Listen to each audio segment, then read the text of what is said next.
Sneha steel and furniture centre Salgare. आमच्याकडे steel भांडी, संसार उपयोगी साहित्य, sofa set, furniture, cooler, dining table, आटा चक्की व इतर साहित्यांचे एकमेव ठिकाण एक, व्हरायटी अनेक। आता शुभ मुहूर्ताची सुरुवात सलगरेतील स्नेहा स्टील मधील खरेदीनेच। वाजवी दर, सजवा फर्निचरने तुमचे घर। सर्व साहित्यावर बजाज फायनान्सची खास सोय उपलब्ध। स्टील भांड्यांना 5 वर्षे गॅरंटी, तर फर्निचर साहित्यास किडवाळीपासून लाईफ टाइम वॉरंटी। खात्रीशीर खरेदीसाठी मिरज पूर्व भागातील एकमेव ठिकाण Sneha steel and furniture centre Salgare.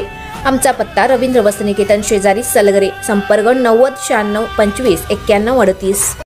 प्रत्येक बातमीतील घटनेच्या वास्तविकतेची तुलना थेट पाहत रहा चांगली अपडेट। मिरजेत राष्ट्रवादी शरद पवार गटाचे शहराध्यक्ष अभिजित हार्गे यांच्यावर विवाहित महिलेच्या विनयभंगाचा गंभीर आरोप होत महात्मा गांधी पोलीस ठाण्यात गुन्हा दाखल करण्यात आला आहे। तक्रारीनुसार पीडित महिलेच्या पतीच्या निधनानंतर तिच्या आई आणि भावामध्ये जागेवरून वाद सुरू होता।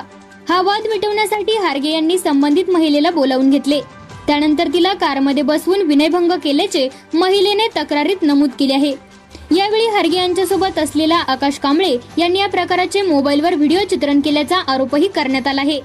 घटनेबाबत महिलेने महात्मा गांधी पोलीस ठाण्यात धाव घेत तक्रार दाखल केली असून अभिजित हार्गे यांच्यावर ॲट्रॉसिटी व विनयभंगाचा गुन्हा नोंदवण्यात आला आहे, तर आकाश कांबळे याच्यावरही गुन्हा दाखल करण्यात आला आहे। सध्या या प्रकरणाचा अधिक तपास पोलिसांकडून सुरू आहे।